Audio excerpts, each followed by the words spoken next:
Pidana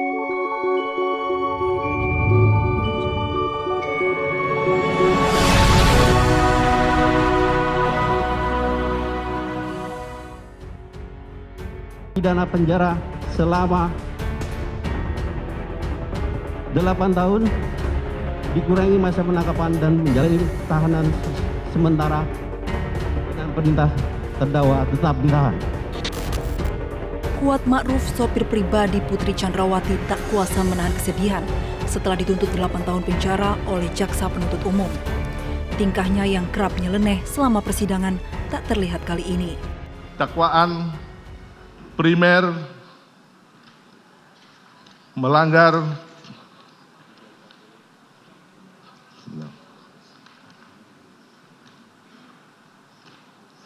(340) KUHP, Junto 55 ayat 1 ke 1 KUHP. Subsidiar pasal 338 KUHP Junto pasal 55 ayat 1 ke 1 KUHP. Selanjutnya untuk keterangan saksi dalam berkas kami tidak perlu bacakan, namun langsung ke analisa fakta. Majelis Hakim yang kami hormati, saudara penasihat hukum yang kami hormati, yang dimaksud dengan analisis fakta adalah bahasan atau kajian atas fakta-fakta yang diperoleh di persidangan dengan menghubungkan fakta yang satu dengan fakta yang lainnya, sehingga fakta tersebut akan mempunyai nilai sebagai alat bukti yang mendukung pembuktian dakwaan. Bahwa dari keseluruhan fakta-fakta yang terungkap di persidangan berdasarkan keterangan saksi-saksi, keterangan ahli, surat, petunjuk, dan keterangan terdakwa dalam perkara ini untuk memperoleh alat bukti yang memenuhi syarat dan benar, maka terlebih dahulu kami akan melakukan penilaian terhadap alat bukti tersebut apakah telah memenuhi syarat sebagai alat bukti yang sah sebagaimana ditentukan dalam pasal 184 ayat 1 KUHP, sehingga dapat digunakan untuk membuktikan unsur delik yang kami dakwakan kepada terdakwa sebagai berikut. Alat bukti keterangan saksi yang telah: 1 yaitu Maharesa, 2 Vera Marita Simanjuntak, Samuel Huta Barat, Rosti Simanjuntak, Devianita Huta Barat, Roslin Emika Simanjuntak, 7 Sangga Parulian Sianturi, Rohani Simanjuntak, Juni Artika Huta Barat, Novita Sari Nadiek, Indrawanto Pasaribu, Susi Daden Witaful Haq, Prayugi Itara Wikaton, Farhan Sabilah, Marjuki, Damianus Loba Koban, Diryanto alias Kodir, Abdul Somad, Alfonsius 2 Roreng, Azan Romer, Nevi Afrilia Isbah Aska Tilawah, Ahmad Sarul Ramadan, Victor Kamang, Bimantara Jaya Diputro, Anita Amelia, Dwi Agustin, Raditya Adiasa, Ridwan R. Soplanit, Sartini, 30 Martin Gabi Sahata, 31 Rifausal Samuel, Renhat Regens, Arsad Daifa Gunawan, Danu Fajar Subekti, Teddy Rohendi, Sulat Abo, Endra Budi Argana, Susanto Haris, Ligom Siahan, Agus Nur Patria, Arif Rahman Arifin, Cuk Putranto, Beihuni, Audi Pratowo, Sopan Utomo, Panji Zulfikar, Rikat Elisir Bediang Lumiu, Riki Rizal Wibowo, Beni Ali, Versi Sambo, Putri Chandrawati, Sirajul Umam, Irwan Robit, Sugeng Putut Wicaksono, Novianto Rifai, Rojiah alias Jia. Bahwa saksi nomor 1 hingga nomor 53 tersebut telah bersumpah untuk memberikan keterangan di sidang secara bebas, tanpa paksaan ataupun menjerat, dan merupakan keterangan yang ia dengar, ia lihat, ia alami sendiri. Kemudian keterangan para saksi tersebut bersesuaian dan berhubungan antara keterangan yang satu dengan yang lainnya, dan saling melengkapi sedemikian rupa yang membenarkan adanya suatu peristiwa merampas nyawa korban Nofriansah Yosua Huta Barat dengan rencana terlebih dahulu secara bersama-sama oleh terdakwa Kuat Ma'ruf dan terdakwa lainnya dalam berkas perkara terpisah atas nama saksi Ferdi Sambo, saksi Putri Chandrawati, saksi Riki Rizal Wibowo, dan saksi Rikat Elisir Budihang Lumiu, sehingga keterangan para saksi tersebut telah memenuhi ketentuan pasal 1/27, pasal 153 ayat 2 huruf B, pasal 160 ayat 2 dan 3, pasal 164 ayat 1, pasal 166 dan pasal 185 ayat 1, 4, dan 6 KUHP. Dengan demikian, keterangan para saksi tersebut merupakan alat bukti yang sah sebagaimana ditentukan dalam pasal 184 ayat 1 huruf A KUHP.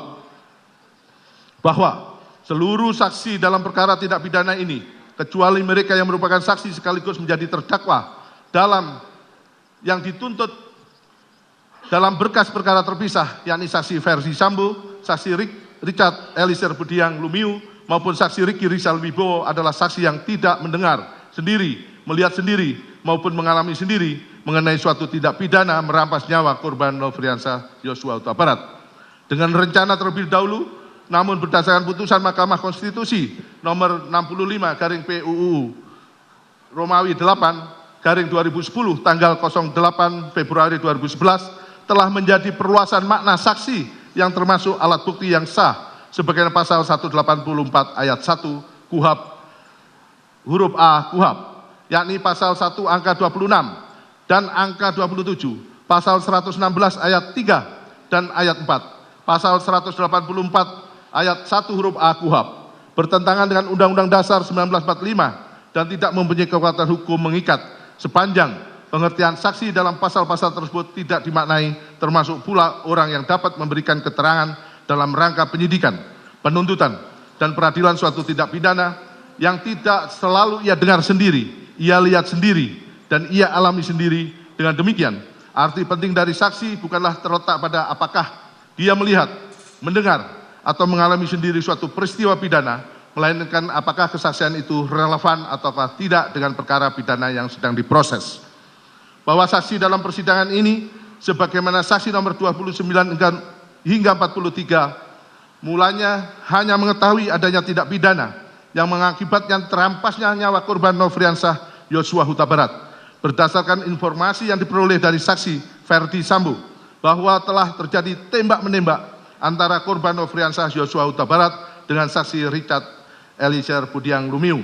yang terungkap pada kemudian merupakan skenario yang disusun oleh saksi Verdi Sambo. Kemudian berdasarkan keterangan saksi Susanto Haris, saksi Sulap Abu, saksi Beni Ali, dan saksi Rifauzal Samuel menunjukkan adanya suatu skenario yang disusun sebelumnya mengenai posisi terdakwa Kuat Ma'ruf, saksi Ricky Rizal Wibowo, dan saksi Richard Eliezer Budiang Lumiu, maupun keterangan saksi Vera Simanjuntak yang menunjukkan adanya permasalahan antara korban Nofriansah Yosua Huta Barat dengan para ajudan maupun ART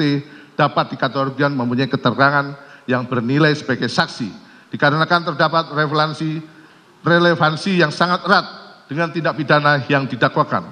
Bahwa saksi nomor 54 hingga nomor 57 telah memberikan keterangannya dalam penyidikan namun tidak dapat hadir dalam persidangan setelah dipanggil secara patut. Pasal 185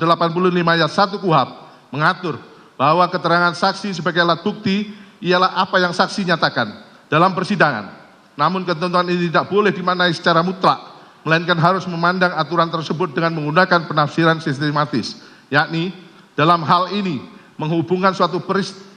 pasal dengan pasal yang lain dalam sebuah peraturan perundang-undangan. Pasal 162 KUHP mengatur mengenai saksi yang sudah pernah diperiksa dalam tingkat penyidikan namun tidak dapat hadir dalam persidangan di pengadilan. Pasal 162 ayat 1 KUHP mengatur bahwa jika saksi sesudah memberikan keterangannya dalam tingkat penyidikan kemudian berhalangan hadir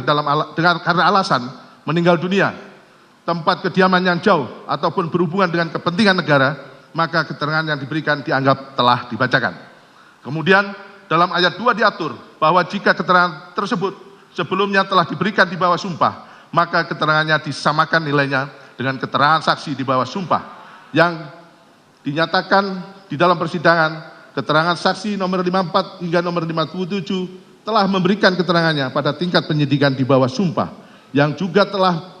dibacakan tanggal pengambilan sumpahnya beserta poin penting dalam berita acara pemeriksaan di persidangan, sehingga keterangan para saksi tersebut merupakan alat bukti yang sah sebagaimana diatur dalam pasal 184